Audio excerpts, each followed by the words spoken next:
नमस्कार दोस्तों, 24 फरवरी 2021 के daily current affairs burning news discussion daily news analysis में आपका स्वागत है। आप कह लीजिए 5 इंपॉर्टेंट न्यूज है आज की।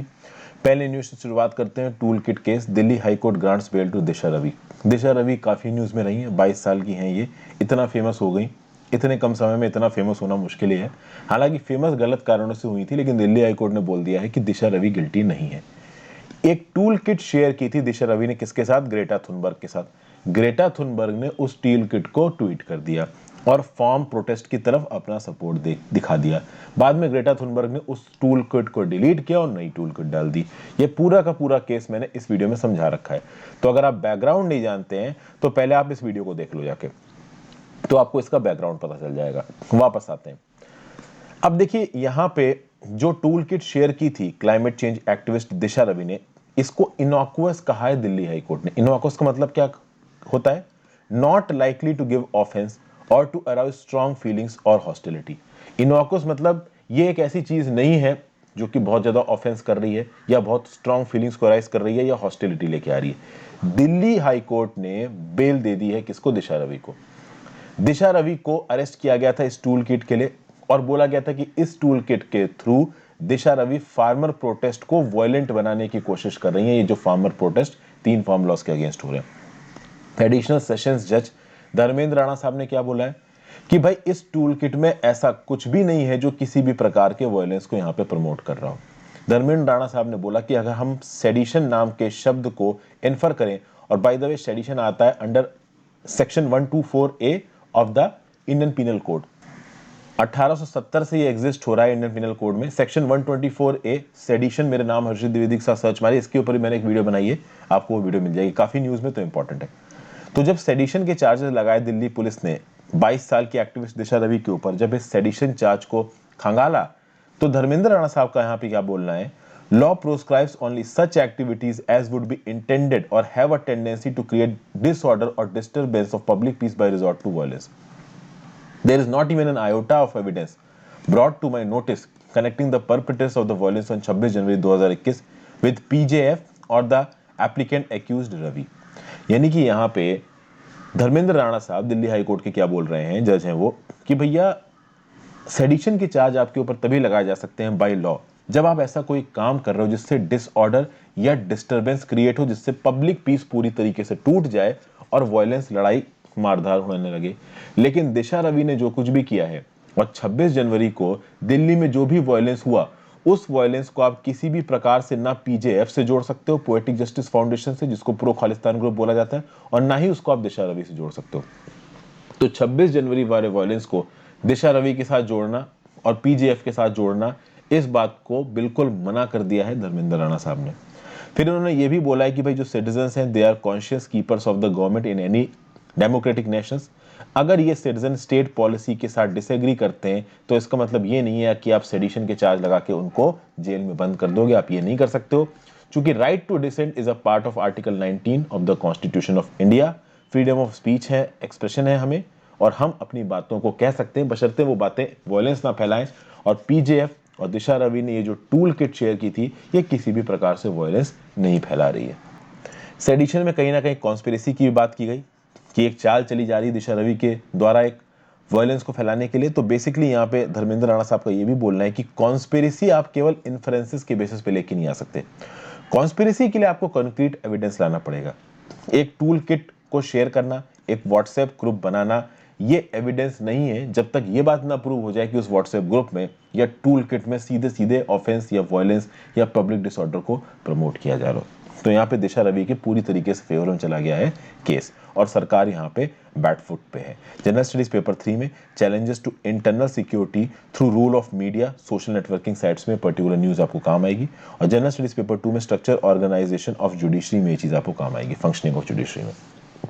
आगे बढ़ने से पहले वीडियो पे लाइक का बटन दोस्तों, अगर आपको ये वीडियो पसंद आ रही है तो इसको शेयर करिए अपने दोस्तों के साथ। ज्वाइन बटन दबा के आप हेल्प कर सकते हो। एनसीईआरटी क्लास 6 से लेकर 12th की पॉलिटी, हिस्ट्री, ज्योग्राफी, इकोनॉमी मैंने सारी की सारी आपके साथ बनाई है। साइंस कुछ बाकी वो मैं बना रहा हूँ। इंस्टाग्राम पे फॉलो कर लीजिए, आपके जेन्युइन डॉट को जवाब दूंगा। टेलीग्राम ग्रुप ज्वाइन कर लीजिए इस पर्टिकुलर लेक्चर की पीडीएफ चाहिए तो, और मेरे द्वारा बनाए गए वीडियोस की नोटिफिकेशन चाहिए तो। 2020 में चाइना फिर से इंडिया का टॉप ट्रेडिंग पार्टनर है। क्यों ट्रेडिंग पार्टनर है? हम चाह के भी चाइना को बॉयकॉट नहीं कर सकते। बहुत सारी heavy machines, telecom equipment, home appliances हम लोग चाइना से इंपोर्ट करते हैं। अगर आप 2020 में बात करो तो इंडिया चाइना के बीच में जो ट्रेड हुआ वो 77.7 बिलियन डॉलर्स का था। अब अगर आप इसको 2019 के ट्रेड से कंपेयर करो तो 2019 में इंडिया चाइना में जो ट्रेड हुआ था वो 85.5 बिलियन डॉलर्स का था और 2020 में कितने का हुआ? 77.7 बिलियन डॉलर्स का। तो कम तो हुआ है बट बिल्कुल खत्म नहीं हुआ है। प्रॉब्लम यह है कि इंडिया बहुत हद तक हैवी मशीनरी के लिए चाइना पे डिपेंडेंट है, तो हम एक लिमिट से ज्यादा चाइना को बॉयकॉट नहीं कर सकते। और जो ट्रेड गैप है, ठीक ना, जो ट्रेड डेफिसिट है इंडिया चाइना की, वो 40 बिलियन डॉलर है। तो कहीं ना कहीं चाइना से इंपोर्ट हुआ है इंडिया में 58.7 बिलियन डॉलर। और इस 58.7 बिलियन डॉलर्स में अगर आप देखो तो ये नंबर यूएस से जो हमने टोटल इंपोर्ट किया है और यूएई से जो हमने टोटल इंपोर्ट किया है, उन दोनों को मिला भी दो तो भी भाई चाइना से हमने ज्यादा इंपोर्ट किया है 58.7 बिलियन डॉलर। ये अलग बात है कि कोरोना के पैंडेमिक के दौरान जो भी हमारे पास के एशियन पार्टनर्स हैं, चाइना है, वियतनाम है, इनसे हमारे इंपोर्ट कम हुए हैं, बट अभी भी हम पूरी तरीके से सेल्फ डिपेंडेंट नहीं है। अभी भी बहुत हद तक हम लोग इन कंट्रीज पे इंपोर्ट पे डिपेंडेंट है। हालांकि इंडिया ने बहुत सारी चाइनीज ऐप्स को बैन किया है, चाइना से आने वाली एफडीआई की इन्वेस्टमेंट को थोड़ा सा डिले किया गया, उनके ऊपर थोड़ा बहुत बैन लगाया गया, स्पेशली जो गलवान वैली का इंसिडेंट हुआ जहां पे हमारे 20 जवान शहीद हो गए उसके बाद। लेकिन कहीं ना कहीं ट्रेड कम होता नजर नहीं आ रहा है। ये बात साफ साफ दिखाता है कि हम किस हद तक वुल्नरेबल हैं, किस हद तक डिसएडवांटेज है when it comes to technology, when it comes to trade with China. फिर आगे बात करो इंडिया चाइना रिलेशन की, तो भैया रिलेशनशिप इंडिया चाइना की अलग अलग समय पर अलग अलग रही है। तो शुरुआत में नेहरू जी ने जब पंचशील के सिद्धांत साइन किए तो ऐसा लगा कि इंडिया चाइना बहुत अच्छे दोस्त बन के उभरेंगे। फिर भैया चाइना ने 1962 में इंडिया का इतना बड़ा अक्षय चिन्ह कब्जा लिया, तो उसके बाद चाइना के असली चेहरे बाद में आए, बाद में शांति रही, फिर प्रॉब्लम, फिर शांति, फिर प्रॉब्लम। ये बहुत नॉर्मल है। इंडिया चाइना की मॉडर्न रिलेशनशिप 1950 में शुरू हुई जब इंडिया ने रिकॉग्नाइज किया कि Republic of China official country नहीं है, ठीक है। मेन लैंड चाइना की जो सरकार थी, पीपल रिपब्लिक ऑफ चाइना, वही ऑफिशियल कंट्री और हम उसको सपोर्ट देंगे। दो मेजर रीजनल पावर्स हैं इंडिया और चाइना एशिया के रीजन की, दोनों की डिप्लोमेटिक और इकोनॉमिक एरिना में जो ग्रोथ है, कहीं ना कहीं उसके चलते ये दोनों कंट्रीज एक दूसरे को कॉम्प्लीमेंट करना चाहिए। लेकिन कहीं ना कहीं चाइना इंडिया को बुली करना चाहता है, उसके लिए समय समय पे चाइना की जो टैक्टिक्स है वो बहुत इरेटिकली बदलती रहती है इंडिया की तरफ। जनरल स्टडीज पेपर 2 में India and its neighbourhood relations में चीज आपको काम आएगी। तीसरी न्यूज है India Maldives sign agreements for developing naval harbour. India ने एक $50 मिलियन का लाइन ऑफ क्रेडिट दिया है मालदीव्स को डिफेंस प्रोजेक्ट्स के लिए। सबसे पहले यहां पर समझिए लाइन ऑफ क्रेडिट क्या होता है। लाइन ऑफ क्रेडिट एक ग्रांट नहीं होती। ग्रांट क्या होता है कि मतलब आपने फ्री में पैसा बांट दिया, तो ग्रांट नहीं है line of credit. Line of credit एक सॉफ्ट लोन है। अभी लोन में सॉफ्ट लोन क्या मतलब होता है? सॉफ्ट लोन जो कि कम रेट ऑफ इंटरेस्ट पे दिया जाता है, कंसेशनल इंटरेस्ट रेट पे दिया जाता है। तो ये लाइन ऑफ क्रेडिट एक सॉफ्ट लोन है जो कि इंडिया ने मालदीव्स को कंसेशनल इंटरेस्ट रेट पे दिया। दुनिया में जितनी भी कंट्रीज को ये लाइन ऑफ क्रेडिट देता है, इंडिया जैसे श्रीलंका वगैरह और नेपाल वगैरह को, ये चिल्लर टाइप की कंट्रीज को, चूंकि ऑब्वियस सी बात है यूएस यूरोप को तो देने की औकात है नहीं हमारी, तो हम जब सॉफ्ट लोन देते हैं इस तरीके की कंट्रीज को तो उनसे कंसेशनल इंटरेस्ट रेट लेते हैं। मतलब वहां की जो बोरोइंग गवर्नमेंट है वो हमको पैसा लौटाएगी बट कम इंटरेस्ट रेट पे पैसा लौटाएगी, ठीक है।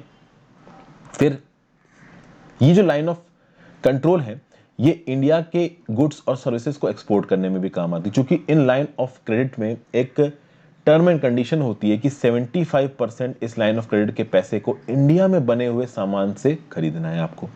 अगर आप बात करो तो इंडिया ने दिसंबर 2017 में एक स्कीम लॉन्च की थी, IDEAS, Indian development assistance scheme.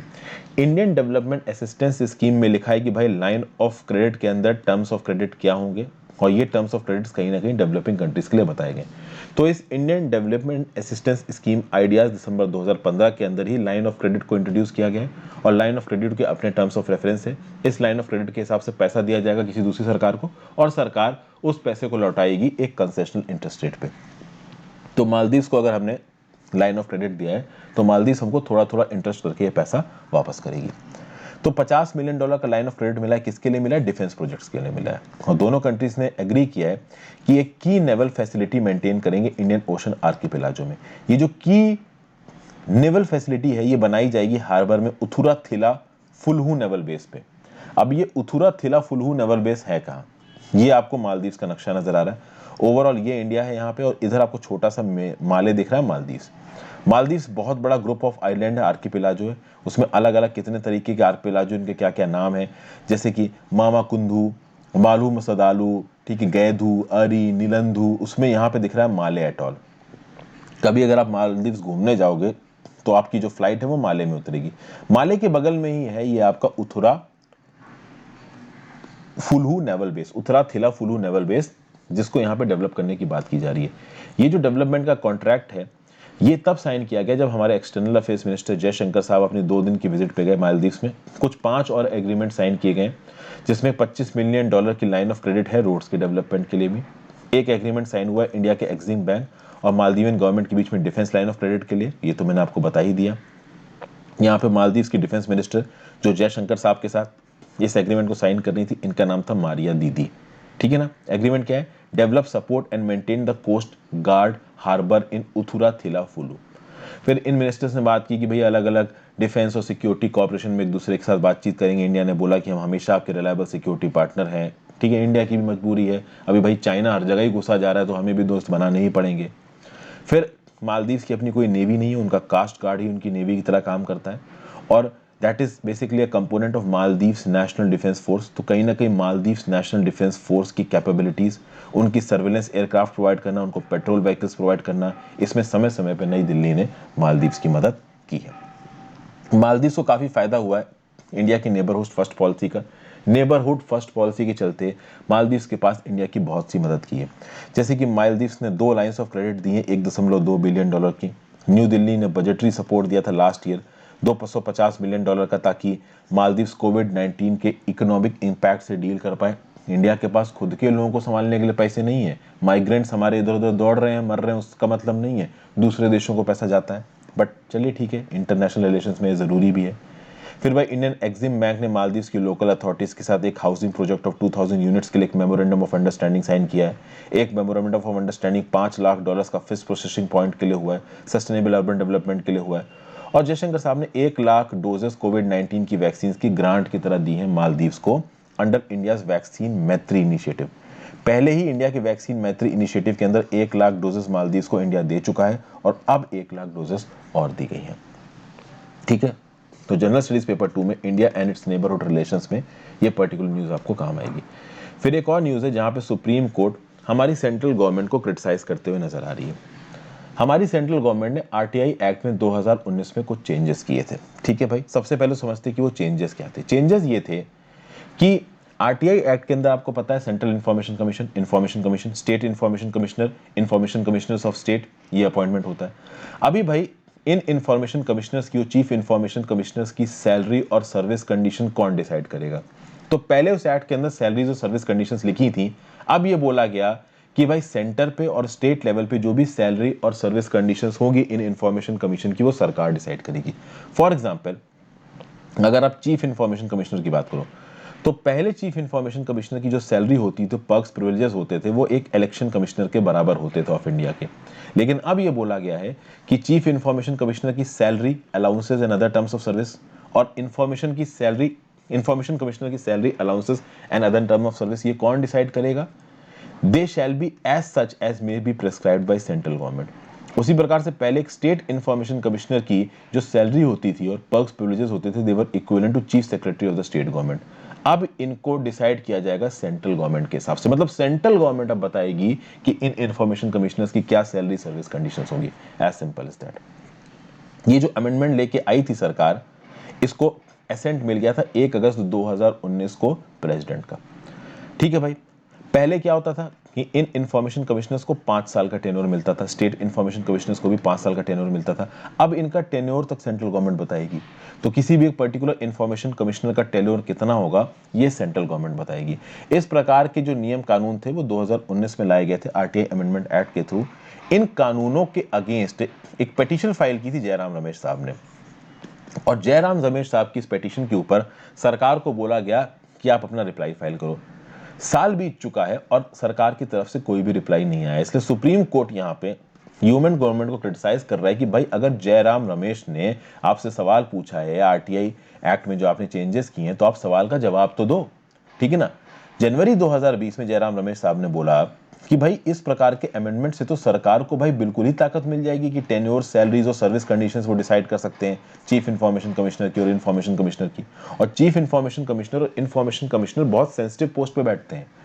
भाई देखिए, जो भी आरटीआई फाइल होती है वो सरकारी डिपार्टमेंट से ही तो इन्फॉर्मेशन के लिए फाइल की जाती है। तो जब सरकारी डिपार्टमेंट से इन्फॉर्मेशन के लिए आप आरटीआई फाइल कर रहे हो तो इस इन्फॉर्मेशन को सही तरीके से प्रोवाइड किया जाए, इसके लिए ऊपर ऑफिसर्स बैठा रखे, information commissioner, chief information commissioner. अभी इन्फॉर्मेशन कमिश्नर और चीफ इन्फॉर्मेशन कमिश्नर के अपॉइंटमेंट से रिलेटेड सारी चीजें, चाहे उनके पर्क्स, प्रिविलेजेस हो, सैलरी हो, टेन्योर हो, अगर ये केंद्र सरकार डिसाइड करने लगेगी तो केंद्र सरकार अनड्यू इन्फ्लुएंस कर सकती है इन इंफॉर्मेशन कमिश्नर्स के काम को, और वो सही नहीं है। तो ये चीज जयराम रमेश साहब ने बोली थी सुप्रीम कोर्ट ने सरकार से रिस्पांस मांगा, सरकार की तरफ से कोई भी रिस्पांस यहाँ पे नहीं आया। देखिए जयराम रमेश जी की पिटीशन क्या बोलती है। A salutary piece of legislation aimed at promoting transparency in public administration and empowering the common citizens is denuded when salaries and tenures of information commissioner depend on the sheer pressure of government। मतलब कि भाई RTI act लाया गया है ताकि लोगों तक information पहुंच पाए पब्लिक इंटरेस्ट में। अभी इंफॉर्मेशन पहुंचाने वाले जो लोग हैं उनकी salary, perks, privileges, appointment, tenure अगर सब सेंट्रल गवर्नमेंट देखेगी तो भाई वो इंडिपेंडेंट तरीके से काम कर पाएंगे? नहीं कर पाएंगे, अकॉर्डिंग टू जयराम रमेश। अब देखिए सुप्रीम कोर्ट ने गरियाया है तो क्या जवाब देती है सरकार। Important aspects of governance, transparency and accountability में ये न्यूज आपको काम आएगी। और फाइनली न्यूज निकल के आ रही है नेपाल से। नेपाल के सुप्रीम कोर्ट ने उनकी लोअर हाउस को रीइंस्टेट कर दिया है। काफी महीनों पहले की बात है, केपी शर्मा ओली साहब ने क्या किया था, स्नैप पोल्स बुलाए थे और बोला कि भाई मैं लोअर हाउस ऑफ नेपाल को डिसॉल्व कर रहा हूं। बहुत लंबे समय से एक तसल्सल चल रहा था प्रधानमंत्री केपी शर्मा ओली और पुष्प कमल दहल जो कि प्रचंड हैं उनके बीच में कि प्राइम मिनिस्टर में। KP Sharma Oli prime minister थे। केपी शर्मा ओली ने बोला मैं नहीं तो तुम नहीं, तो केपी शर्मा ओली ने लोअर हाउस को डिसॉल्व कर दिया। बोला कि भैया मेरे पास तो 60% मेजोरिटी है, 64%, तो भाई मेरे अलावा तो कोई सरकार बना नहीं सकता, आप एक काम करो लोअर हाउस को डिसॉल्व करो, नई सरकार लेके आओ। इस चीज को यहाँ पे कहीं ना कहीं अपोज किया, किसने अपोज किया भाई? पुष्प कमल दहल ने और दूसरी अपोजिशन पार्टीज ने। 20 दिसंबर को प्रेसिडेंट विद्या देवी भंडारी जी ने लोअर हाउस को डिसॉल्व कर दिया और बोला कि नए इलेक्शंस होंगे 30 अप्रैल को, 10 मई को। ठीक है, यहां पे जो 5 मेंबर की कॉन्स्टिट्यूशनल बेंच बैठी नेपाल के सुप्रीम कोर्ट की, उसके चीफ जस्टिस थे चोलेन्द्र सुमशेर। इन्होंने बोला कि जो ओली साहब ने डिसीजन लिया कि भाई नेपाल की लोअर हाउस को डिसॉल्व कर देंगे, डिसीजन अनकॉन्स्टिट्यूशनल है। 275 मेंबर लोअर हाउस को जो डिसॉल्व किया है यहाँ पे ओली ने, ये अनकॉन्स्टिट्यूशनल है, ये गलत है। इसलिए अब आप फिर से वापस बुलाइए उस लोअर हाउस को जिसको यहाँ पे डिसॉल्व किया जा चुका है। यहाँ पे अगर कोई सबसे ज्यादा खुश होगा तो पुष्प कमल दहल बहुत खुश होंगे, जो कि कहीं ना कहीं अगर केपी शर्मा ओली के बाद कोई प्राइम मिनिस्टर बनने वाला था तो पुष्प कमल दहल ही थे। ठीक है भाई, अगर आप बात करो तो मई 2018 में इनके बीच में एक एग्रीमेंट हुआ था। ओली की सीपीएन यूएमएल और प्रचंड की एनसीपी मॉइस्ट, इन दोनों ने मिलकर यूनाइटेड नेपाल कम्युनिस्ट पार्टी बनाई थी और उसमें एक इनफॉर्मल एग्रीमेंट किया था कि 2 साल के लिए ओली प्रधानमंत्री रहेंगे, 2 साल के लिए पुष्प कमल दहल रहेंगे। बट ओली ने प्रधानमंत्री की पोस्ट से हटने को मना कर दिया कि इनके बीच में फैक्शंस बढ़ते रहे और कहीं ना कहीं बाद में फैक्शंस इस हद तक बढ़ गए कि ओली ने बोला कि मैं लोअर हाउस को डिसॉल्व कर रहा हूं। पुष्प कमल दहल ने अपोज किया। फाइनली सुप्रीम कोर्ट ने बोल दिया है कि रीइंस्टेट करिए लोअर हाउस को। अब रीइंस्टेट किया जाएगा और देखते हैं वहां पे सरकार कौन बना पाता है। यहाँ पे आपको नेपाल का नक्शा नजर आ रहा है। नेपाल कौन कौन से स्टेट्स के साथ बाउंड्री बनाता है इंडिया में, तो आपको दिख रहा है उत्तराखंड के साथ बाउंड्री बना रहा है, साउथ में उत्तर प्रदेश के साथ बाउंड्री बना रहा है, बिहार के साथ बाउंड्री बना रहा है, सिक्किम के साथ बाउंड्री बना रहा है और वेस्ट बंगाल के साथ बाउंड्री बना रहा है। तो नेपाल 1 2 3 4 5 इंडियन स्टेट्स के साथ बाउंड्री बनाता है। इस प्रकार की चीज़ों को भी थोड़ा बहुत एनालाइज करते रहा करिए, मैप के साथ बहुत ज़्यादा इंपॉर्टेंट है। नेपाल एक लैंडलॉक कंट्री है। कितनी कंट्रीज के साथ नेपाल का बॉर्डर लगता है? नॉर्थ में चाइना, साउथ में इंडिया, ईस्ट में इंडिया और वेस्ट में इंडिया। ठीक है, जनरल स्टडीज पेपर 2 में effect of policies and politics of developed and developing countries on India's interest Indian diaspora में ये न्यूज़ आपको काम आएगी। Thank you for watching this video friends. I hope आपको कुछ ना कुछ सीखने को मिला होगा। अपने व्यू पॉइंट नीचे कमेंट बॉक्स में जरूर दीजिएगा। गुड